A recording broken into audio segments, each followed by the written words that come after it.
على من لا نبي بعد. أما بعد فأعوذ بالله من الشيطان الرجيم. بسم الله الرحمن الرحيم. ما يلفظ من قول لديه إلا رقيب عتيد. وقال النبي صلى الله عليه وسلم: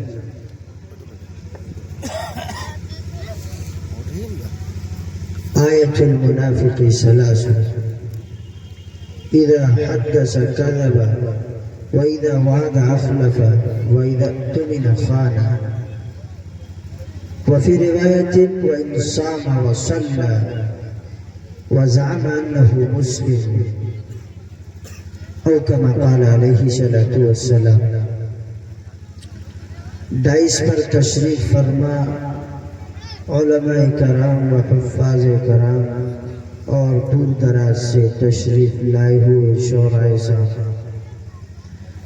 اور سامعین بس،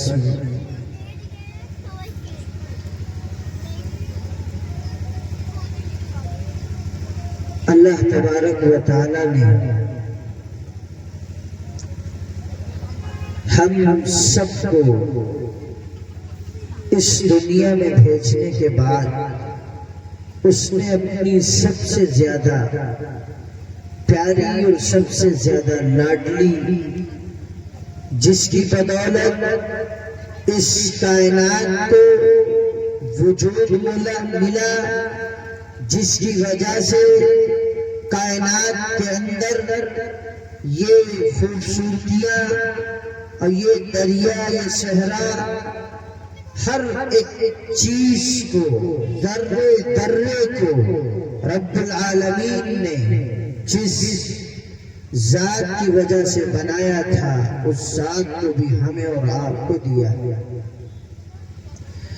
آپ علیہ السلام جو تعلیم لے کر آئے ہیں یا جو پیغام لے کر آئے ہیں، ہم سب کو اس پر یقین پیدا کرنا ہے کہ جو آپ نے کہا ہے وہ ہو کر رہے گا.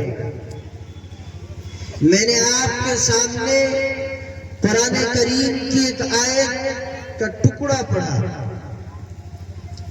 اور آپ علیہ السلام کی ایک حدیث مبارکہ آپ کے سامنے پڑھی. میں زیادہ بات نہ کرتے ہوئے صرف اسی حدیث کی کچھ تفسیر آپ کے سامنے رکھنا چاہتا ہوں. ہم یہ سوچتے ہیں کہ ہم نے نماز پڑھ لی، روزہ رکھ لیا، زکوٰۃ دے دی، حج کر لیا، ہم سب سے بڑے مسلمان، ہم سے بڑا کوئی دیندار نہیں، اور اگر ہم تہجد بھی پڑھنے لگے تو ہم سے بڑا دین کا ٹھیکیدار کوئی نہیں. ہمارے ذہنوں میں یہ بات بیٹھ گئی کہ بس دین اسلام کے متعلق یہی تصور ہمارا قائم ہے، اور ہم سے مزید کسی چیز کا مطالبہ شریعت نے نہیں کیا. ہم یہ سمجھتے ہیں،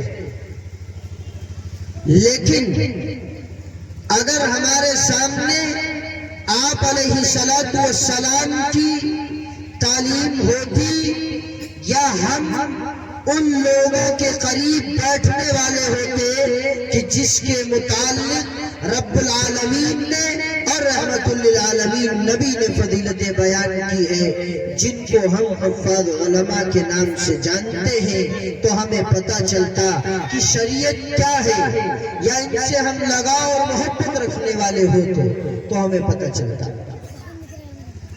آپ علیہ السلام کی جو حدیث میں نے خطبے میں پڑھی، اللہ کے نبی جناب محمد رسول اللہ صلی اللہ علیہ وسلم نے فرمایا: آیت المنافق ثلاث، منافق کی 3 علامتیں.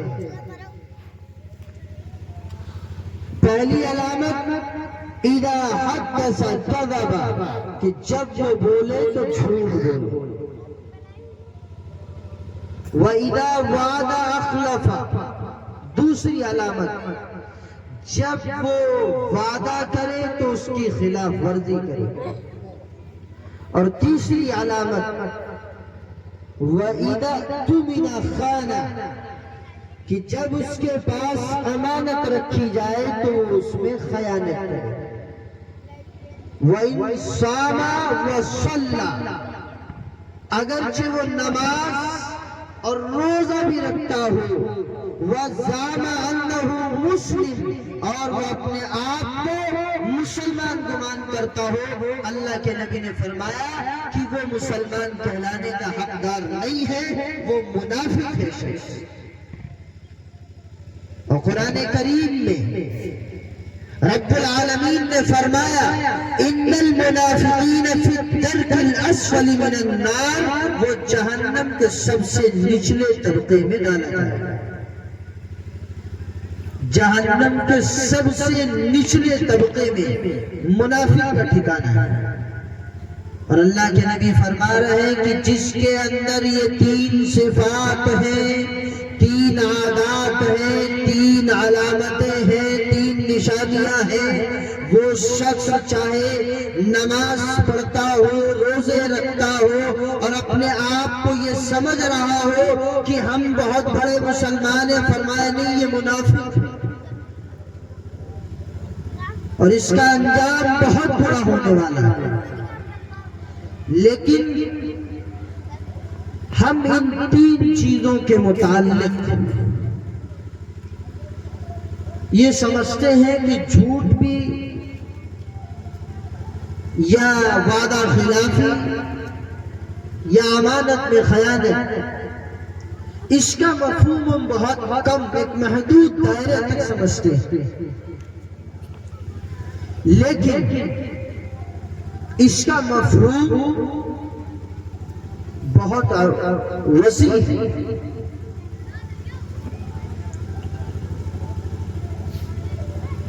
بہت زیادہ وسیع اس کا مفہوم. ہم یہ جھوٹ سمجھتے ہیں کہ کسی شخص نے ہم نے کوئی کام کیا اور کسی شخص نے پوچھا، ہم نے کہا نہیں کیا. ہم یہ جھوٹ سمجھتے ہیں. ہم کسی چیز کا انکار کر دیں جو ہے، ہم جھوٹ سمجھتے ہیں. ہم نے کسی سے کسی ٹائم آنے کا یا پیسے کو دینے کا وعدہ سمجھا، ہم نے سمجھا کہ اب اس ٹائم پہ نہیں پہنچے، وعدہ خلافی ہے. بس ان کے محدود کو ہم، ان کے مفہوم کو ہم بہت محدود سمجھتے ہیں. لیکن سب سے پہلے آپ جھوٹ کو اٹھائیے. کوئی قوم، کوئی ملت ایسی نہیں گزری کہ جس میں جھوٹ بولنا حرام نہ ہو. چاہے جو بھی ہو، ہر شخص جھوٹ بولنا، ہر قوم کے نزدیک، ہر ملت کے نزدیک جو بھی گزری ہے، جھوٹ بولنا حرام ہے. ایک واقعہ حدیث کی کتابوں میں لکھا ہے کہ نبی پاک صلی اللہ علیہ وسلم نے ایک مرتبہ شاہ روم کے بادشاہ کے پاس دعوت اسلام کے لیے خط بھیجا. جب بادشاہ کے پاس وہ خط پہنچا اور اس نے پڑھا، دیکھا، تو اس نے کہا کہ دیکھیے کہ کوئی ایسا شخص ہے یہاں کہ جو آپ علیہ السلام کے متعلق ہم کچھ سوال کرنا چاہتے ہیں اور وہ اس سے واقف ہے. بہرکیف اس وقت حضرت سفیان جو اسلام نہیں لائے تھے، کافر تھے، وہ تجارت کی غرض سے وہاں گئے ہوئے تھے. حضرت سفیان کو پیش کیا گیا بادشاہ کے سامنے. بادشاہ نے کچھ سوال رکھے کہ آپ ذرا یہ بتلائیے کہ محمد کا خط جو ہمارے پاس آیا ہے، ہم ان کے متعلق جاننا چاہتے ہیں. پہلا سوال تو ہمارا آپ سے یہ ہے کہ آپ ذرا یہ بتلائیں کہ محمد صلی اللہ علیہ وسلم کس خاندان سے تعلق رکھتے ہیں، آپ کا خاندان کیسا ہے، اور آپ کے خاندان کے عرب کے اندر کیا شعرا ہے. تو حضرت سفیان نے فرمایا کہ آپ ایک اعلیٰ خاندان سے پیدا ہوئے ہیں، آپ کا خاندان بہت بڑا خاندان خاندان ہے، آپ اعلیٰ عرفہ خاندان کے اندر پیدا ہوئے ہیں، اور عرب کے اندر آپ کے خاندان کی شرافت کے سب لوگ قائم ہیں۔ تو اس نے تصدیق کرتے ہوئے کہا بادشاہ نے کہ جو نبی ہوتا ہے وہ کسی اعلیٰ خاندان ہی کے اندر پیدا ہوا کرتا ہے۔ کہا دوسرا سوال آپ سے یہ ہے کہ آپ یہ بتلائیے کہ آپ کے جو متبعین ہیں، پیروکار ہیں، ماننے والے ہیں، اتباع کرنے والے ہیں، وہ کون لوگ ہیں؟ وہ رئیس خاندان کے ہیں یا کمزور اور ناتواں لوگ ہیں؟ تو حضرت سفیان نے کہا کہ آپ کے جو پیروکار ہیں، اتباع کرنے والے ہیں، ماننے والے ہیں، وہ ابتداءً کمزور اور ضعیف ہیں۔ فرمایا کہ تصدیق کرتے ہوئے بادشاہ نے کہا کہ آپ نے سچ کہا کہ جو آپ کے پیروکار ہیں، ماننے والے ہیں، اتباع کرنے والے ہیں، آپ کے پیچھے چلنے والے ہیں، وہ ابتداءً کمزور اور ضعیف ہوا کرتے ہیں۔ کا تیسرا سوال آپ سے یہ ہے کہ ذرا یہ بتلائیے کیا کبھی آپ کی ان سے جنگ ہوتی ہے یا نہیں ہوتی ہے؟ حضرت سفیان فرماتے ہیں کہ ہماری، چونکہ اس وقت دو جنگیں ہوئی تھی، جنگ احد اور جنگ بدر، تو جنگ بدر میں تو مسلمانوں کو کامیابی ملی اور جنگ احد کے اندر تھوڑی سی شکست ہوئی تھی، جس کی بنیاد پر حضرت سفیان نے فرمایا اور کہا کہ کبھی ہم جیت جاتے ہیں، کبھی وہ جیت جاتے ہیں، کبھی ہم غالب آتے ہیں، کبھی وہ غالب آ جاتے ہیں۔ بہرحال حضرت سفیان رضی اللہ تعالیٰ عنہ جب اسلام لے کر آئے تو انہوں نے فرمایا کہ جب ہم سے بادشاہ سوال کر رہا تھا اور ہم یہ چاہتے تھے کہ جب وہ سوال کر رہا ہے تو ہم کوئی ایک ایسا جملہ بول دیں کہ جس میں آپ علیہ السلام کے خلاف غلط میسج لوگوں میں جائے، غلط تاثر قائم ہو جائے، لیکن بادشاہ جتنے سوال کر رہا تھا ہمیں اس کے اندر اس قسم کی بات کہنے کا موقع نہیں ملا، اور وہ جتنے سوال ہم سے پوچھ رہے تھے ہمیں ان کے جواب دینا تھا اور ہم جھوٹ بھی نہیں بول سکتے تھے۔ حضرت سفیان اس وقت اسلام نہیں لائے ہیں اور وہ یہ چاہتے ہیں کہ ہم کوئی جملہ بولیں کہ جس میں آپ کے خلاف غلط میسج جائے، لیکن ہمارا ضمیر اندر سے یہ نہیں کہہ رہا تھا کہ ہم جھوٹ بولیں، چاہے جائے کہ مسلمان اور وہ جھوٹ بولے بات بات پر۔ اب تو حد اس قدر ہوئی کہ آدمی کہتا ہے کہ جھوٹ کے بغیر ہمارا کاروبار نہیں چلتا۔ مولانا کہاں آپ پڑھیں جھوٹ نہ بولو تو منافع نہیں ہوتا ہے یا نہیں ہے ایسا؟ اچھا ہم نبی کے وعدوں پر یقین نہیں کرتے، اس کا مطلب اللہ کے نبی کیا فرماتے ہیں؟ الصدق ینجی والکذب یہلک، سچائی انسان کو نجات دیتی ہے اور جھوٹ ہلاک کر دیتا ہے۔ لیکن ہم کہتے ہیں کہ اگر ہم جھوٹ نہیں بولیں گے تو کاروبار نہیں چلے گا، ہم اگر جھوٹ نہیں بولیں گے تو کاروبار نہیں چلے گا۔ ابھی کچھ ہی دن پہلے ایک صاحب کمبل بیچ رہے تھے، تو جب گاہک چلے گئے ان کے تو وہ کہنے لگے کہ مولوی صاحب اگر جھوٹ نہ بولیں تو کاروبار چل بھی نہیں۔ یہ ہمارا جو ہم کہہ رہے ہیں کہ ہم مسلمان ہیں اور ہمارے ساتھ یہ حالات ہیں کہ وقت کی حکومت ہمارے اسلام پر، ہماری مساجد اور مکاتب پر جو شکنجہ کشے ہوئے ہیں، ہم یہ چاہتے ہیں کہ ہم سب کرتے رہے لیکن ہمارے ساتھ حالات ہیں، اور یہ ہمارے بول ہیں کہ اگر ہم جھوٹ نہ بولیں تو کاروبار نہیں چلے گا۔ لیکن آپ یاد رکھیں، میں نے جو حدیث آپ کے سامنے پڑھی، اللہ کے نبی نے فرمایا کہ تم چاہے جتنے روزے رکھتے رہو، نماز پڑھتے رہو، سمجھتے رہو کہ تم مسلمان ہو، لیکن تم مسلمان نہیں، تم منافق ہو۔ اور ما یلفظ من قول الا لدیہ رقیب عتید، آپ جو بھی بول رہے ہو یہ آپ کے نام اعمال میں ریکارڈ ہو رہا ہے، کل پوچھا جائے گا۔ اس پہ ایک واقعہ یاد آیا، حضرت عبداللہ بن مبارک ایک مرتبہ حج کے سفر سے واپس ہو رہے ہیں، راستے میں رکے تو دیکھا کہ ایک دور سے اونٹنی پر سوار ایک سواری آ رہی ہے۔ جب وہ سواری قریب آئی تو حضرت عبداللہ بن مبارک نے سلام کیا کہ السلام علیکم ورحمۃ اللہ وبرکاتہ۔ اندر سے جواب آیا سلام قول من رب الرحیم۔ حضرت عبداللہ بن مبارک سمجھ گئے کہ اندر کوئی عورت ہے اور وہ سمجھے کہ وہ جواب دے رہی ہے۔ حضرت عبداللہ بن مبارک نے اس سے پوچھا آپ یہاں کس طریقے سے پہنچی، کیسے آئیں؟ تو اس نے قرآن کریم کی آیت پڑھی من یضلل فلا ہادی لہ، کہ جس کو اللہ گمراہ کر دے، بھٹکا دے، کون اس کو راستے پر لا سکتا ہے؟ عبداللہ بن مبارک سمجھے کہ یہ عورت راستہ بھٹک گئی ہے، بھول گئی ہے راستہ۔ حضرت عبداللہ بن مبارک نے پوچھا کہاں جانا چاہتی ہو؟ تو اس نے کہا ادخلوا مصر انشاءاللہ آمنین۔ حضرت عبداللہ بن مبارک سمجھے کہ یہ شہر جانا چاہتی ہے۔ عبداللہ بن مبارک بڑے اللہ والے، تو وہ سمجھے کہ تو انہوں نے کہا کہ ہم آپ کی رہنمائی کرتے ہیں۔ تو اس نے قرآن کریم کی آیت پڑھی وَأَحْسِنُوا إِنَّ اللَّهَ يُحِبُّ الْمُحْسِنِينَ، آپ نیکی کرو، اللہ نیکوکاروں کو پسند کرتا ہے۔ حضرت عبداللہ بن مبارک اس کے اونٹ کی نکیل پکڑ کر چلنے لگے، اور چلتے چلتے راستے میں حضرت عبداللہ بن مبارک عربی کے اشعار پڑھنے لگے۔ تو جب اس عورت کے کانوں میں یہ عربی کے اشعار پہنچے تو اس نے قرآن کریم کی آیت پڑھی فَقْرَؤُوا مَا تَيَسَّرَ مِنَ الْقُرْآنِ، کہ تم قرآن پڑھو۔ یہ کیا پڑھ رہے ہو؟ حضرت عبداللہ بن مبارک نے وہ پڑھنا بند کیا اور چلتے رہے، اور پوچھا راستے میں جب چلتے رہے بالکل خاموشی کے ساتھ، تو پوچھنا چاہا کہ گھر کے متعلق سوال کریں، تو اس نے کہا لا تسألوا، آپ کسی چیز کے متعلق سوال نہ کریں۔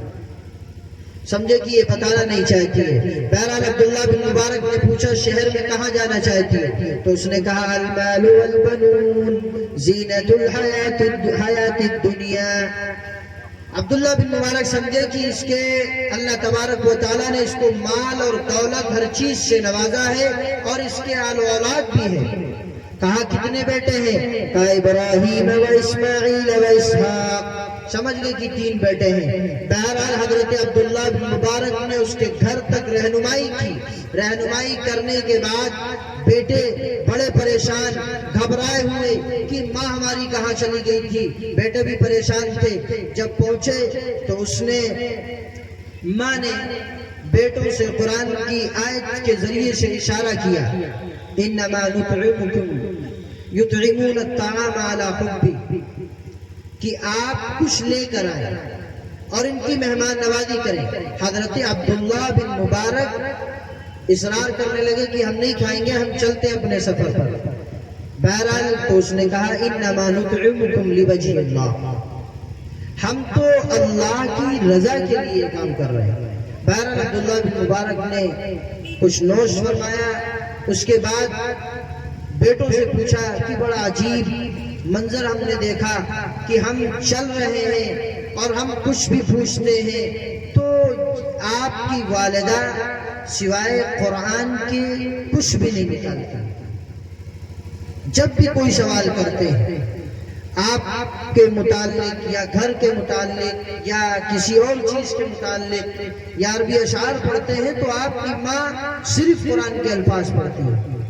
تو بچے کہنے لگے کہ ہماری ماں قرآن کی حافظہ ہے، حدیث کی عالمہ ہے، اور آج ہماری ماں کو 20 سال کا عرصہ ہو گیا ہے، سوائے قرآن کے کوئی لفظ اس نے اپنے منہ سے نہیں نکالا، چونکہ قرآن کی آیت اس کے سامنے ہے ما یلفظ من قول الا لدیہ رقیب عتید، کہ جو بھی آپ اپنے منہ سے بولتے ہو، جو بھی چیز اپنے منہ سے نکالتے ہو، وہ آپ کے نام اعمال میں درج کیا جا رہا ہے، وہ ریکارڈ ہو رہا ہے۔ کل قیامت کے دن وہ نام اعمال آپ کے سامنے کھول کر رکھ دیا جائے گا، اور اللہ کہے گا اقرأ کتابک، پڑھ اپنے نام اعمال کو، کیا کر کے آیا ہے، کیا چیز لے کر آیا ہے۔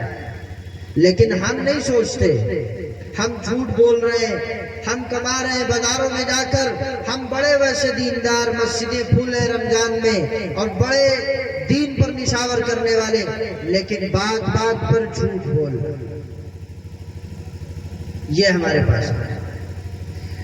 ایک مرتبہ آپ صلی اللہ علیہ وسلم جا رہے ہیں، راستے میں ایک عورت ایک بچے کو بلا رہی ہے کہ بیٹا یہاں آؤ، ہم تمہیں کچھ دیتے ہیں۔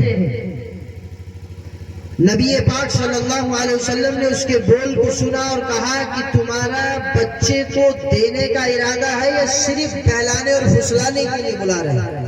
جیسے ہمارے یہاں چھوٹے بچے نہیں آتے، ہاں بیٹا ٹافی دیں گے، آؤ یہ چیز دیں گے، آؤ یہ چیز دیں گے، لالچ دے کر بچے کو اپنے قریب بلانا چاہتے ہیں، چونکہ معصوم بچے، چھوٹے بچے اچھے لگتے ہیں، تو اس لیے ہم یہ کرتے ہیں۔ تو نبی پاک صلی اللہ علیہ وسلم نے کہا کہ تمہارا دینے کا ارادہ ہے یا صرف بہلانے اور پھسلانے کے لیے؟ تو کہا کہ اللہ کے نبی، یہ جب بچہ آئے گا تو ہم اس کو کھجور دیں گے۔ کہا اگر تمہارا دینے کا ارادہ نہیں، صرف بہلانے کے لیے ہے، تو آپ کے نام اعمال میں ایک گناہ لکھ دیا جائے گا، جھوٹ کا۔ آپ نے یہ تعلیم دی کہ آپ بچوں کے سامنے جھوٹ نہ بولیں، چونکہ ان کے دلوں کے اندر یہ بیٹھ جائے گا اور اس کی نفرت نکل جائے گی جھوٹ کو، کہ باپ کو بھی بلاتا تھا اور پھر وہ کام نہیں کرتا تھا، فلاں بلاتے تھے اور وہ پھر کام نہیں کرتے تھے۔ جی آپ کی تربیت کا نظام ہے، لیکن ہم کیا کرتے ہیں؟ بات بات پر جھوٹ۔ ہم یہ سوچ رہے ہیں یا کسی کو ہنسانے کے لیے، خوش کرنے کے لیے ہم جھوٹ بول دیتے ہیں۔ اللہ کے نبی نے فرمایا کہ جو محض لوگوں کو ہنسانے کے لیے جھوٹ بولتا ہے تو اس کو دردناک عذاب ہے۔ آپ صلی اللہ علیہ وسلم نے خوش طبعی کی باتیں کی، مذاق کیا صحابہ سے، ہنسی کی، لیکن آپ کی بات کبھی غلط نہیں ہوئی یا واقعے کے خلاف نہیں۔ ایک مرتبہ آپ بیٹھے ہیں، بوڑھی عورت ہے اور کہا اللہ کے نبی آپ دعا کریں میرے لیے کہ اللہ تعالیٰ ہمیں جنت عطا فرمائے۔ تو آپ صلی اللہ علیہ وسلم نے فرمایا کہ بوڑھیا جنت میں نہیں جائے گی۔ وہ بوڑھی عورت رونے لگی کہ آپ نے یہ کیا کہا کہ بوڑھی عورت نہیں جائے گی؟ تو آپ نے کہا ہاں، بوڑھی عورت جنت میں نہیں جائے گی۔ پھر کہا مطلب یہ ہے کہ جو بھی عورت جائے گی اللہ اس کو جوان کر دے گا، کوئی بوڑھا جنت میں نہیں ہوگا، وہ سب جوان جائیں گے، جنت جوانوں کے لیے ہے۔ اور اللہ کو جوانی کی عبادت جتنی محبوب ہے،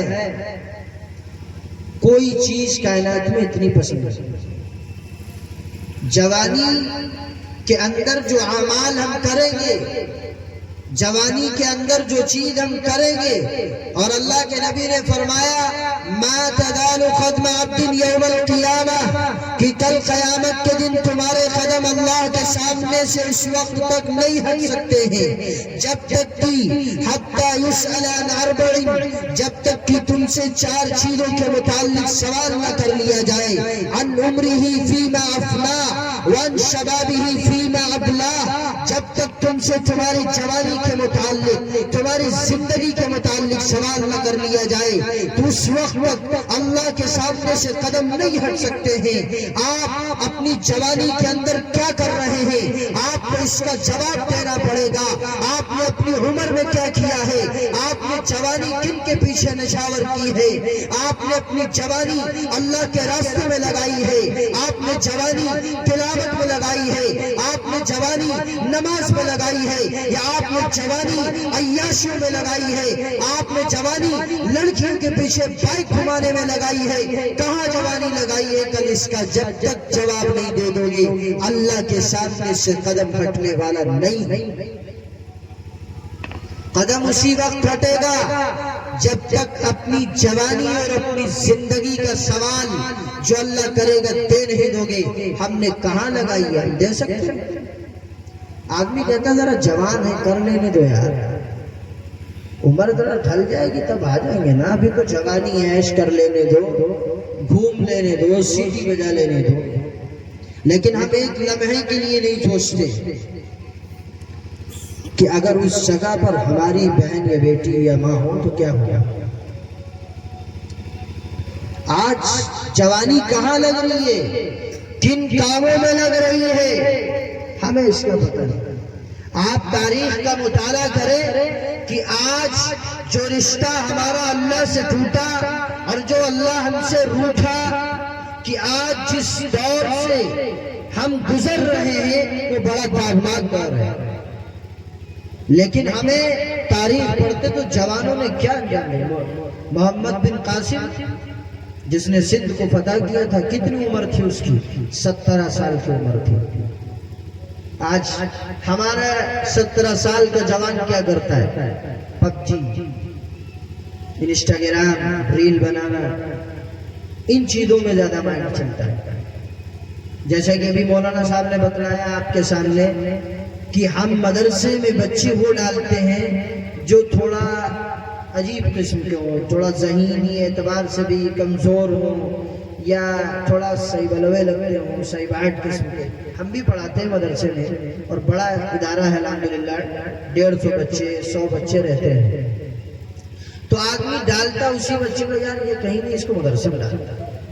لیکن مدرسے والوں کمال دیکھیے کہ جس کو تم نکالتے ہو اس نیت سے کہ یہ کسی کام کا نہیں ہے، یہ اس کو ہر ایسے کام کا بناتے ہیں کہ جہاں پر کوئی کام آنے والا نہیں ہے، جہاں نفسا نفسی کا عالم ہوگا، تمہارا ڈاکٹر بیٹا، انجینئر بیٹا، پروفیسر بیٹا بھول جائے گا۔ یوم یفر المرء من اخیہ وامہ وابیہ وصاحبتہ وبنیہ، ہر ایک بھول چکا ہوگا۔ اس وقت اللہ ان کے والدین کو بلا کر کہے گا ان کے اوپر عزت کا تاج رکھو۔ یہ بیٹے اپنے والدین کو وہاں پکڑ کر لے کر آئے گا، یہ اس قابل بناتے ہیں۔ سوچو ذرا کہ جب ہم اپنے ان ذہین بچوں کو جو ہم دوسری جگہ ڈال رہے ہیں اگر وہاں دیتے تو یہ پھر کس قابل بنائے گا؟ پھر یہ حافظ اور عالم کے ساتھ ساتھ ایک بہترین ڈاکٹر اور انجینئر اور پروفیسر بھی بنے گا۔ ہمیں اس کو بدلنے کی ضرورت ہے، اس کو چینج کرنے کی ضرورت ہے۔ آج ہم نے اسلام کو اور دنیا کو ایک عجیب تصور ہمارے اندر قائم ہے، لہذا ہم اپنی جوانی کو اچھے کاموں میں لگائیں۔ جوانوں کی عبادت فرمایا نبی پاک صلی اللہ علیہ وسلم نے کہ جو جوانی کے اندر نماز ہے، روزہ ہے، زکوٰۃ ہے، صدقات و عطیات ہے، اللہ کے راستے میں وقت لگانا ہے، تلاوت کرنا ہے، تہجد پڑھنا ہے، اللہ کے سامنے رونا اور گڑ گڑانا ہے رات کے آخری پہر میں، جو جوانی کے اندر کر رہا ہے لیکن ایک وقت اس پر جب آئے کہ اس کی آنکھیں جواب دے دیں، اس کے ہاتھ اور پیر جواب دے دیں، وہ تلاوت بھی نہیں کر سکتا ہے، وہ اللہ کے راستے میں وقت بھی نہیں لگا سکتا ہے، وہ کسی غریب کی مدد بھی نہیں کر سکتا ہے، نہ وہ چل کر جا کر کسی کی حمایت میں کھڑا ہو سکتا ہے، تو فرمایا کہ جب تو کمزور اور ناتواں ہو جائے گا، ہر چیز تیرا ایک ایک انگ جواب دے چکا ہوگا، لیکن اگر تو نے جوانی کے اندر اپنی زبان کو اللہ کے ذکر سے تر کیا ہوگا، اپنے ان ہاتھوں سے انصاف کیا ہوگا اور خوب اللہ کے راستے میں مال خرچ کیا ہوگا، یا اپنے ان قدموں کے ذریعے سے اللہ کے راستے میں وقت لگایا ہوگا، جب تیرے یہ سارے کے سارے پیر جواب دے چکے ہوں گے، ایک ایک انگ جواب دے چکا ہوگا، تب بھی تجھے ہم اتنا ہی ثواب عطا کریں گے جتنا جوانی کے اندر دیا کرتے تھے۔ اب تجھے بغیر کیے بھی لگائے تو صحیح ہے جوانی، لیکن ہم کیا کہتے ہیں جوانی ہے تھوڑا کر لیں تو پھر تو آئے گا۔ اچھا جواب اس وقت ہم دیکھ رہے ہیں ایسے حالات ہیں، بوڑھے کم جوان زیادہ جا رہے ہیں، لہذا موت کا وقت مقرر نہیں ہے۔